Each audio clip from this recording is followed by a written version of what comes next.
Good evening, everyone. I'm Tom Kulaga, Executive Creative Director of the New York Times live conversation series Times Talks, and our new film series ScreenTimes, which hosts exclusive screenings of the most eagerly awaited new movies, documentaries, indies, and more. I want to give special thanks to the presenting sponsor of ScreenTimes, HBO, and share the following preview of coming attractions.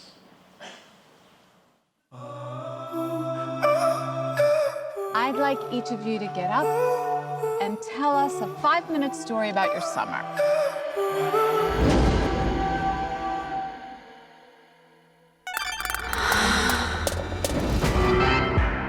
At some point, you make a choice about who you are and what you want.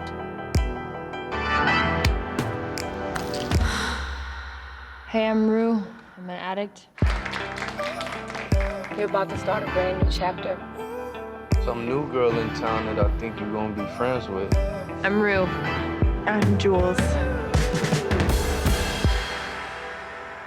Suddenly, the whole world goes dark, and nothing else matters but the person standing in front of you. I'm envious of your generation. You guys don't care as much about the rules. They're just reaching for something to make it all seem meaningful. Give me symphonies, give me more than the life I see. Every time I feel good, I think it'll last forever. But it doesn't. Rise up, angels play, let my loneliness get blown. Nothing lasts forever. Give me symphonies. I've got an idea. Should I be concerned? You think because I went to rehab, I stayed clean? I mean, ain't that the point? If I could be a different person, I would. Baby, just take your time. You're delicate. I would tell everyone I love to at least try and change.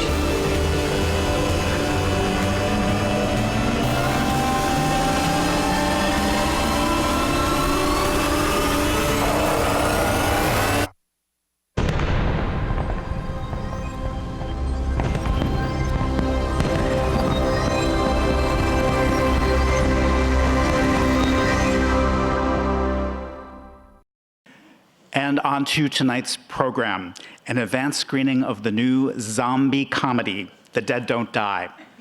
Following the screening, New York Times culture reporter Melena Ryzik will moderate a conversation with the film's writer-director Jim Jarmusch. And now we're pleased to present The Dead Don't Die.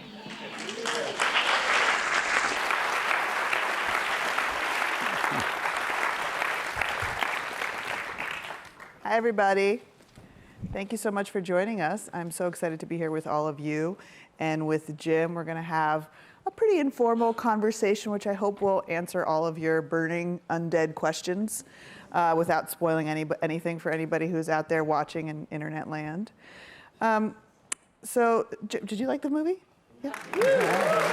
Oh, thank you. Jim, you said that you set out to make a film sort of like Coffee and Cigarettes, where you got a bunch of your favorite actors and friends together and had them hang out and had them riff, as you put it to me, on stupid things that you think are funny. How did we get from that to, you know, Iggy Pop eating someone's guts in a diner? Well, my first idea was to have, you know, a zombie apocalypse in progress, and then I could sort of have little groups of actors I love cordoned off and, you know, avoiding. There would be long lags between the brief violent intrusions by the zombies. And in that lag time, I could have ridiculous dialogue. But then I started writing for specific actors, and I needed a town. So Centerville arrived. I took Centerville from Frank Zappa's 200 Motels. And also in 200 Motels, he says, a real nice place to raise your kids up. So we kept a real nice place. And then I just started writing this story, which still has, hopefully, a good amount of stupid dialogue.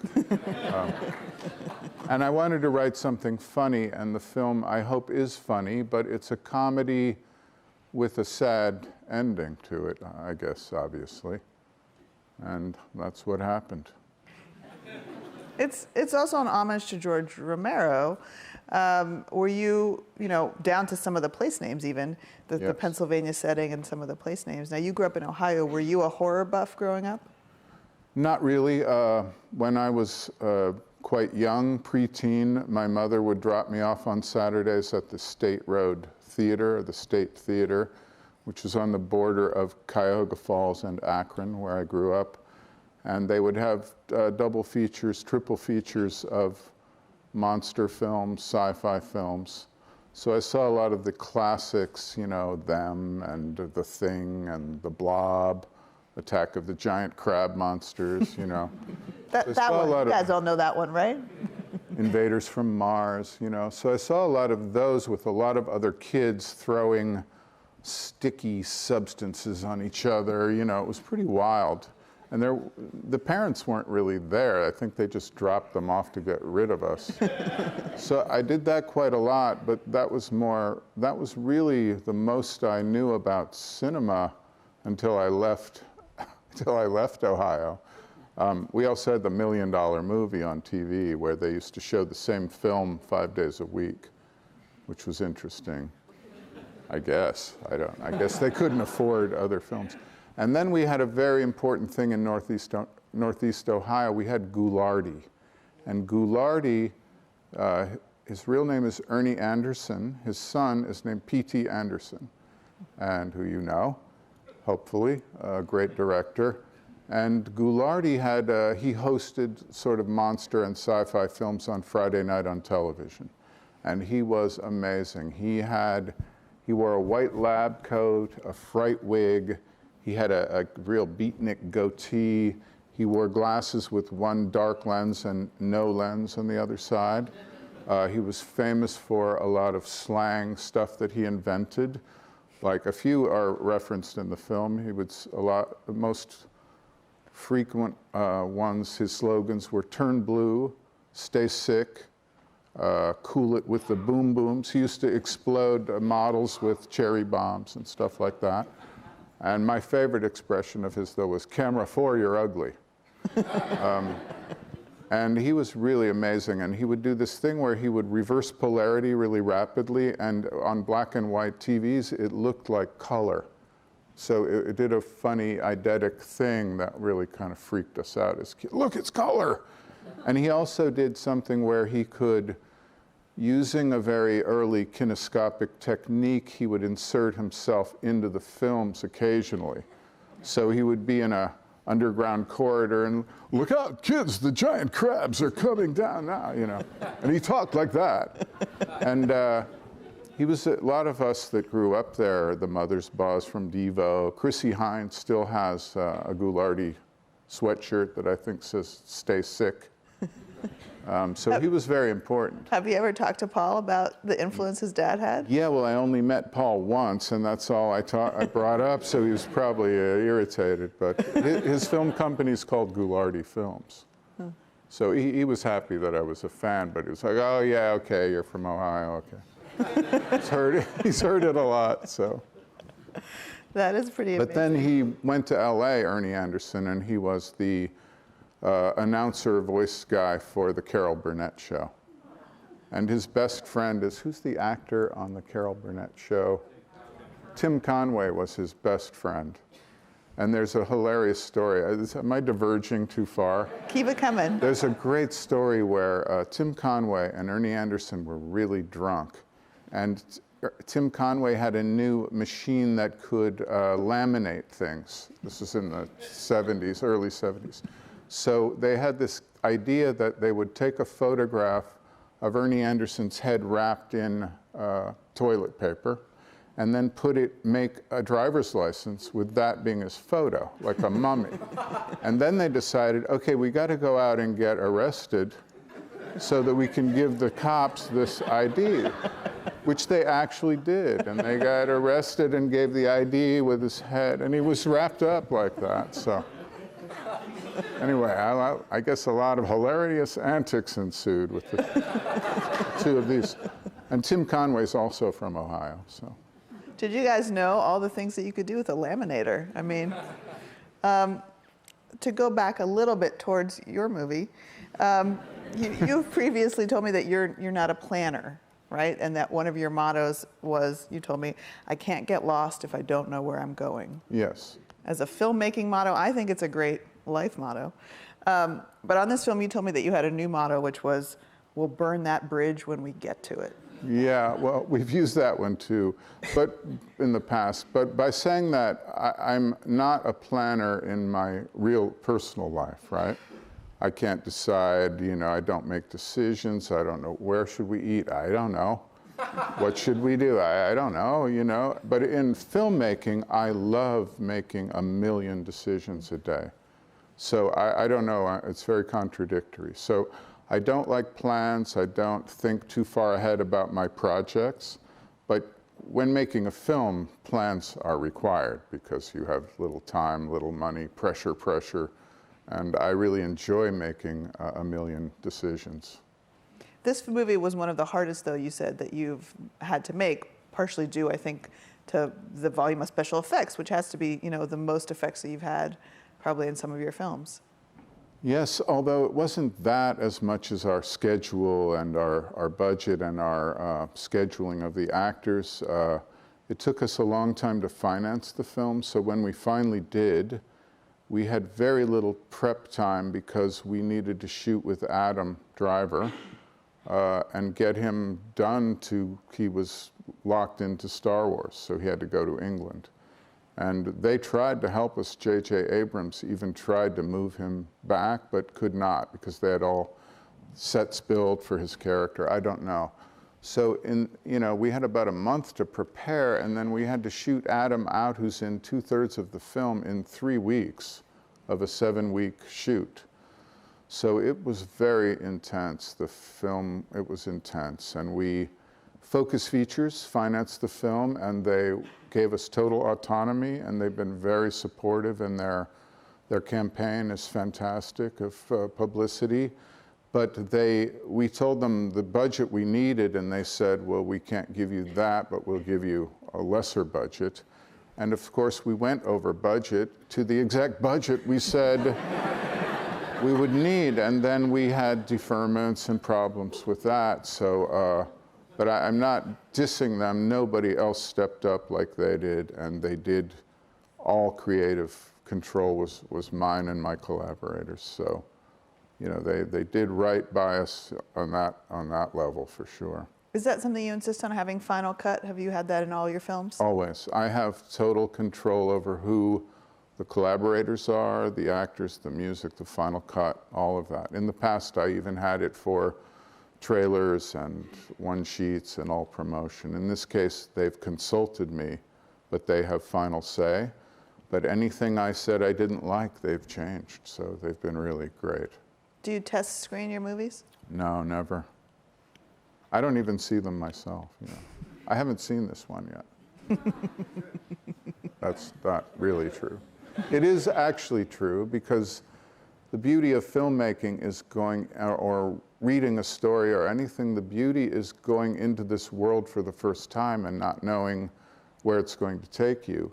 And having written it and shot it and been in the editing room every day for 5-6 months, I haven't actually seen the film in the way one should, you know, with a blank mind. I do have a blank mind right now, but that's for other reasons. You told me backstage that you do like to see the film once with a paying audience and then never again. Yes, I like to, you know, if you see the film at a film festival or you see it at a cast and crew screening or a premiere, it's not really realistic. So I like to see it once with a paying audience. They don't know I'm there. I'm in the back with a hoodie. I don't, you know. And then I never, ever see them again. I see them only if I have to you know, bump them up to another format or do something technically. But even then, I like, okay, take the sound off. I'll do that later. I don't want to see the thing as a completed film. Because, two reasons, I can't change it. And I've said this, quoted this before, Paul Valéry, the French poet, said a poem is never finished, only abandoned. And that you could edit a film forever, you know? So I can't change it, and I don't like looking back. You know, I like looking forward. I like thinking about the next thing I would like to do and not labor over the things that already are there. How do you feel about talking about the film? I'm ambivalent about it because Now I've you tell me. spent. Yeah, I got to go actually. I got to watch something on TV. The Carol Burnett Show. You know, I've spent a lot of my life, and I continue to try to learn how to use this form, this beautiful form. I love movies so much, and I love making them, and I love the form. So what I've been trying to learn for all these years is how to say something on a screen. So that's my preferred state, you know, way to express something. So then to say, well, what did you want to say about it? Well, I kind of said it on there, you know, I used that form. So talking about it, I feel sort of inarticulate, confused, confusing, you know, so I don't know. I want to talk about the amazing cast that you've assembled, because I know you do like talking about working with this amazing, you know, posse of people. Somebody like Tom Waits, how much of his voice do you let into a character? In this case, I tried to let more in, but he would. I said, "You have some ideas about the end or any of the dialogue," and he just said, "No, I trust you. I just want you to give it to me." So that was interesting. I was hoping he'd help me write it better, but he didn't. And you know, every actor is different. So, you know, I went to NYU graduate film school for a while. I didn't graduate right away because I was a delinquent. But there was an acting class that I tried to take, and man, it was horrible. It was horrendous. It was a guy telling you how to direct actors in a general way. And anyone who tells you there is one way to direct actors is really, excuse me, full of shit. Because there's only one way for any one director to collaborate with one actor. And actors are all very different. And some love to improvise, some don't improvise. You know, some like to play and make each take different, and some like to perfect the dialogue and the script. So it's all very different. Every actor's different. You would think Bill Murray would be a big improviser, but Bill likes very much to be, he likes to have, when I work with him, he likes me to be his audience, and he has a very wide range, but he likes me to give him, sort of close it in for him, and he will improvise and come up with some things, but it's not a wild approach on his part. He's a very, very controllable actor. He can be very subtle. And people don't think that because you think he's this big, broad kind of thing, but he's remarkable. But they're all different. In this film, a wonderful actor I love is Caleb Landry Jones, who plays Bobby Wiggins. Caleb never does the same thing twice. So if you even say to him, yeah, the take before last was really good, what you did, then he won't do that again. So he's like a wild animal. I don't think he's consciously doing that, but it's just his way of finding his place, and he's remarkable for that. Chloë Sevigny does not improvise. She's uncomfortable. She likes the script. I once worked with Robert Mitchum and was told by his assistant early on, Mr. Mitchum does not improvise. So you got to give him the script. Even when I tried to change a line once, I went to his trailer, and his assistant guy said, I just want to flip a sentence and put the first part, I want to just flip the two halves of a sentence. And he said, whoa, well, good luck. Go ahead, you know? And then I went in and I sat down with Robert Mitchum and I said, yeah, I just want to make one change and I'm sorry to do this. And he said, you're sorry to do this. That's what they said to Gary Gilmore. You know, and he did do it in the end, but it was a little nerve-wracking because I've never been intimidated by working with anyone. We're collaborators, except Mr. Mitchum I found a bit intimidating, you know. Do you have to like your cast? I mean, you often work with your friends like Iggy, like Tom, Tilda, people that you worked with a lot, but do you have to like them? Or can you just respect them as performers? I guess you could, but I kind of like them all, you know? I kind of fall in love with them and their characters. So there's only one actor I've ever worked with that I would not work with again because they were disrespectful and not prepared. And I had once almost had a fist fight on the set with an actor that I would love to work with again, which was Crispin Glover, because he is very unusual. And we had a dispute that almost came to blows. And I found out later he's like a martial arts master. He probably would have killed me, you know? But I love him. He's fantastic. So that's not, you know, that was something we worked through, I guess. Pre-violent episode. But. Now, you told me once that when you were doing Ghost Dog, Forrest Whitaker, and you would go out on the streets of the East Village and he would be in character and he would have his kind of samurai sword tucked into a backpack. So to what extent, like, did Tilda ever go out with her katana in upstate New York? No, Tilda has a different approach. Tilda's extremely focused and likes to, you know, she worked with a master swordsman, and she had done some before, so she knew a bit, and we got her someone else.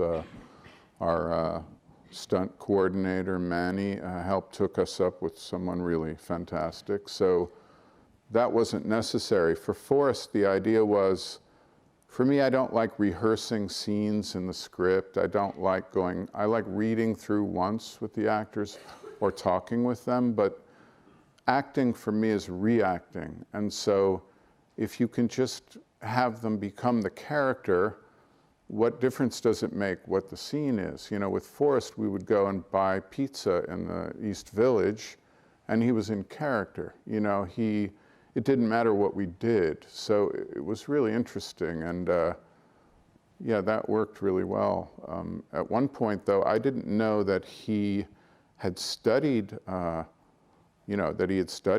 martial arts sword style. And at one point, he pulled out that sword in the East River Park and started doing these beautiful flows and moves. And all these little Hispanic kids gathered around, and man, they were amazed. And they didn't know who he was or anything. But it was so beautiful what he did. And he did it as a kind of surprise for me, but also Ghost Dog's character would not tell you something in advance, you know? Like, words for that character were very carefully chosen, and so that's how he approached it. If you don't watch the films, do you still live with the characters after you've made a film in some way? Well, no, I try to get them out of my house. You know, they're freeloaders. They're like zoo animals, these actors. No, I don't know. The characters stay with me, and for me, the films, if I even see a part of one of the films, it's more like home movies, and I remember things about making the film rather than the film itself somehow. Is it true that you normally try and shoot your films in sequence? No. Okay. No. This one was not shot in sequence. No, I don't think any of them have been really, except maybe Limits of Control was, because it was a three-part. It's a kind of strange philosophical hitman film, and we shot it in Spain, and part one was in Madrid, part two in Sevilla, and part two in Almeria.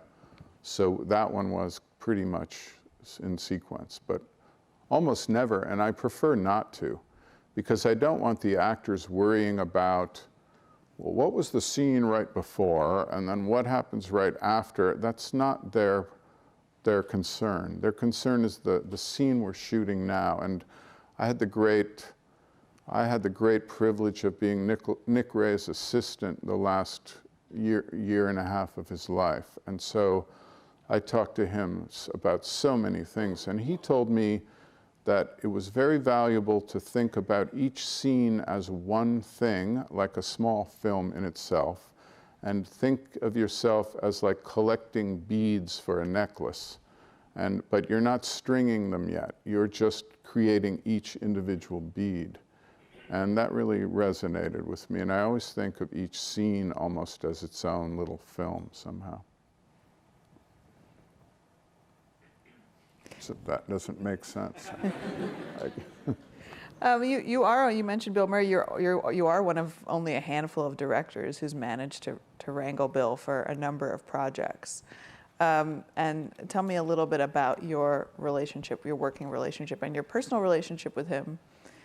Because if he's controlled on set, I think you guys probably know less controlled, in real life. Well, he's not controllable in real life. I think you wouldn't want to try that. That would be futile. But I just admire Bill. I love Bill. He's been very kind to me. He's kind of protective of me at times, and he's been very generous to me. So just as a person, I just value knowing him. And on this film, every Saturday when I wasn't working but was exhausted, Bill would call me, even when he wasn't working, or even when he had finished his character. He would call me just to check in, like, how's it going? How's it going? It's pretty rough. Anything I can do? And we'd have an hour-long talk each Saturday just about how it was going, because he was sort of concerned about me. The film was very difficult. Halfway through, I got walking pneumonia, and I had to continue shooting 15 hours a day with like 2 coats on, shivering, and it was 95 degrees out. It was something was not right. But I got through that, drinking gallons of Gatorade, some doctor told me to do, and not eating. But I survived and kept working, so that was good. But Bill is very generous, and I don't know, he's not just to me, to all people he cares about. I have the keys to his guest house in the glove compartment of my car for 10 years now, because he said, hey, Manny, anything happens, you need to, escape, any problem, I just want you know the code, you can come, you can just go there anytime. I don't think he does that for everyone. Maybe he does. Maybe I'll go there and there'll be 25 people in his guest house, Oh, Wes Anderson, hi. Sophia Coppola, yeah. But he loves Wes and Sophia and me. I don't know why, but he's really, really generous. So you don't worry when you have him on set. I mean, a story that some of your cast told, which was in a story that I wrote about the film, was that at one point he took Adam and Chloe in their cop uniforms in the squad car just out on a joyride in upstate New York. And They had no phones, no money, very little gas in this, real but prop car. And but he turned the lights on, everything.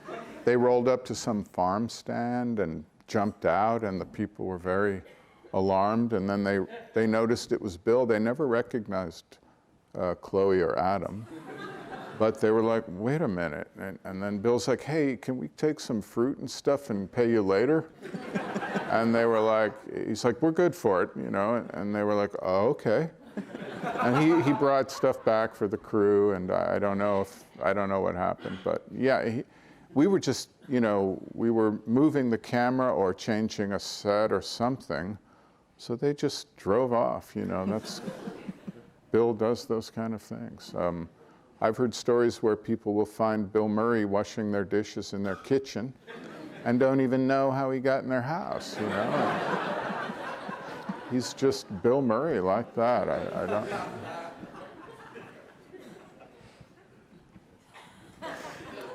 He has a lot of brothers, and one of them I love very much, Johnny Murray. He was on our set a lot too, just being there, and his spirit is really lovely, and I love having him there too. He's just sort of observing and keeping our spirits up. So Because this shoot was rough on Bill, too. It was rough on all of us. How do you feel about spoilers? I don't like them. I don't. There's a few in here I really wanted to be careful about revealing. But you guys saw the film, so. Like, I don't like anyone talking about the flying saucer. I don't like talking too much about the meta stuff about, you know, I read the script, that stuff. I like to keep those because it kind of ruins their impact. Well, we won't go too far into that because there are people watching on the internet. We don't want to spoil. Oh yeah, hey man, you tricked me into saying, all right, gonna have to edit this, heavily edit this. I forgot, like, gee, I'm so naive. You know? We'll fix that in post. Please, I hope. The movie, I did want to address the fact that the movie is sort of about your fear about environmental destruction. I mean, it's a theme of the film, and as you said, it's a comedy, but it also has some darker elements to it. Were you hopeful that putting that out there sort of just you trying to write through your concerns, or were you hopeful that people might, you know, be moved in some way to think about things differently? Well, I don't like making statement films. I don't like, you know, I just don't feel comfortable like that. I like to weave certain themes in and different layers into films. This one's a little more blatant in certain ways. I don't, you know, it's a comedy. It doesn't take itself that seriously. It's called The Dead Don't Die, you know? But it does, I needed a device. It is, as you said, it's its godmother is Night of the Living Dead, a film I really admire for a lot of reasons. And in that film, and Romero in general, who's really the postmodern zombie master, or undead master, it's humans doing stupid things that result in the reanimation of the undead. So I needed a device, and this polar fracking is just, you know, it's not scientifically realistic that it would pull the Earth off its axis. However, the Earth can drift off its axis and may well do that. But we have a bigger problem, which is the 6th mass extinction that we are currently in. And I am appalled by people's denial of a lot of these things. You know, you can run from things, you can hide facts, you can hide science, but you can't change it by hiding it, you know? And we're in a very severe state right now, and this is not, I'm sorry, this is not a political issue. This is an issue of survival of species. And, you know, my leaders right now are people like Greta Thunberg, who's a 16-year-old Swedish person with Asperger's who is leading most of Europe in awareness of climate crisis, I call it. I don't like climate change, global warming, these kind of soft things, but you know, this is a real concern, and I don't know. I'm not an activist. I'm not in the middle of Pennsylvania digging a seawall, you know, or whatever we should be doing. I don't know. I'm making silly film with my friends, but I am very concerned. You know, I'm saddened and disappointed by human behavior, and the beauty of this planet. It's a rare flash in the universe that Earth even has life on it. I mean, it's such a strange thing that we have a consciousness. So that's how I try to bring my spirits up when I get really depressed, you know, about it. But I had a conversation on the phone a few weeks ago with Tom Waits. We were both kind of down about these things, and I called Tom up, and I found him in a similar state, mildly depressed about disappointment in human behavior.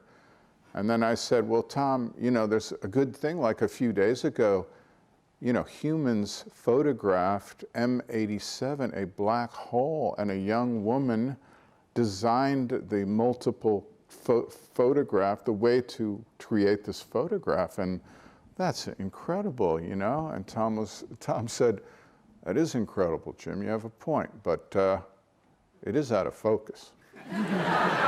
So, It's the Waitsian response.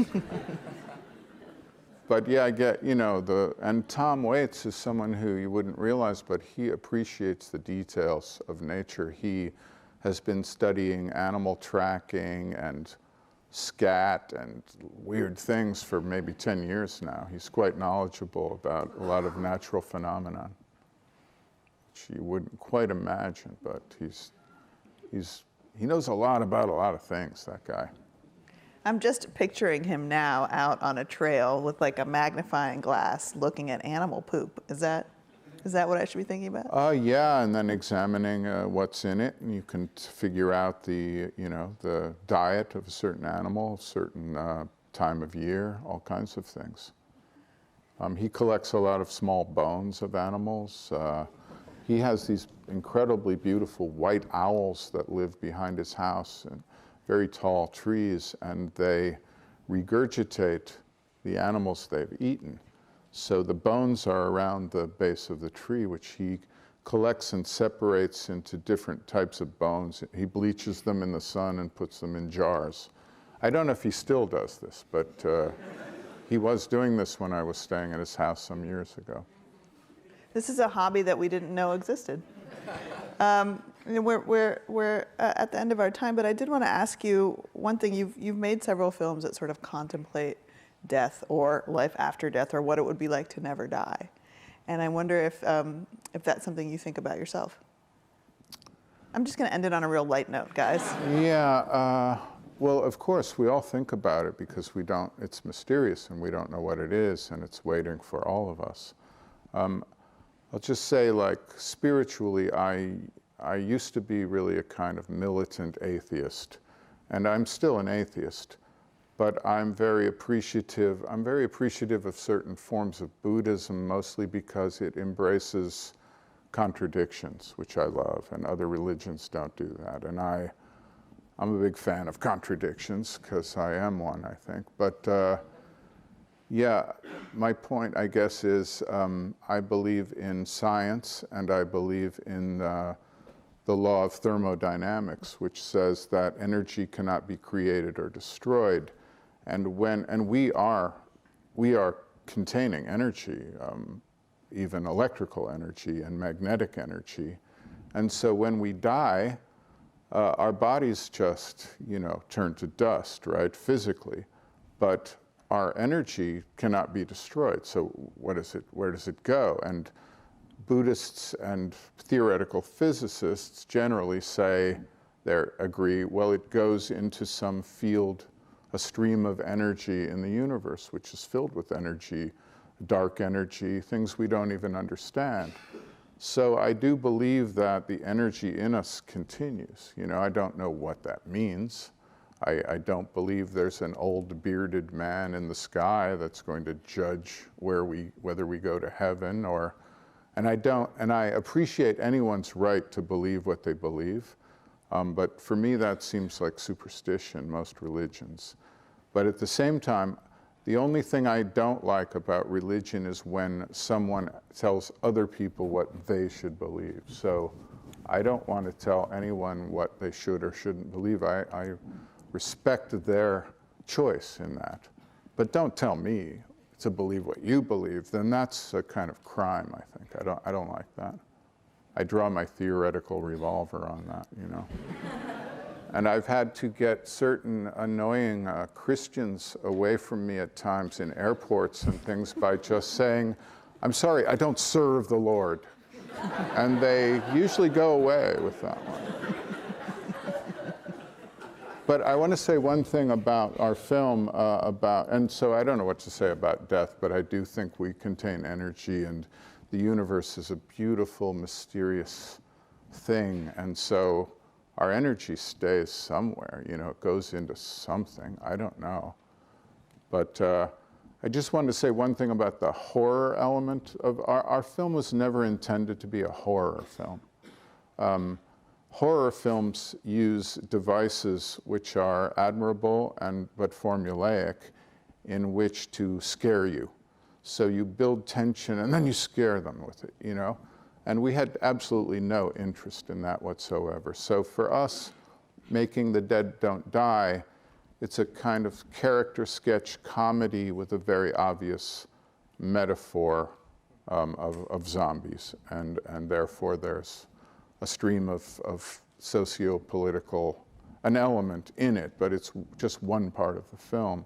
So I hope people take it as a comedy, but with sadness in it, and a kind of, I don't know, not hiding from the possibilities of, I just feel that, I feel that corporate greed and bullying and, I don't know, loss of unity between people, like dividing people, will, and also endless consumerism with no consciousness of all the plastic shit everywhere, will lead to the end of the world. It will. It doesn't have to, but it very likely will unless these things are changed. So I don't see a lot of change going on, but I'm not someone that wants to divide people. I don't want to have factions. That's the first tenet of control and totalitarianism. So I want people to be united in the beauty of things and in our consciousness. And I live sometimes up in the Catskills, and I live in an area that's sort of a cross between, to use cliches, like hippies and rednecks, you know? And I know people, some people would call rednecks that are hunters, and I'm a vegetarian since 1987. I don't eat fish, anything. But I know hunters that are so much more conscious of the interrelation of nature and ecosystems than any people shopping at Whole Foods, you know?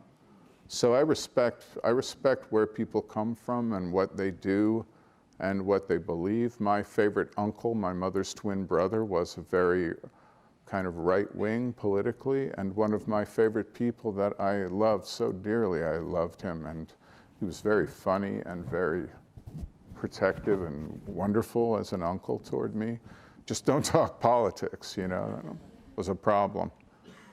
But he had to deal with my mom, who was quite left-leaning, his twin sister, so. But anyway, I don't know how I went from death to that. I guess it's avoidance. But I love, you know, I made a film called Dead Man, which was about the cycle of life and death, and part of it. It was about a lot of things, I hope. So I find something beautiful in the cyclical nature of life and death. And I really like the Zoroastrian idea where they put your dead body on a mountain and let vultures eat it, you know? I'd kind of like that, something like that. Anyway, I don't know where I'm going. I think we can all agree that one of the highlights of the film is the idea of this sort of embracing the contradictions. And I know we could all listen to you talk and tell stories all night long. Unfortunately, our time is over. You guys have been a great audience. Thank you for listening. Thank you for coming. Thank you for coming.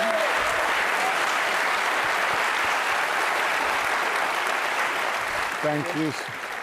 Thank you so much.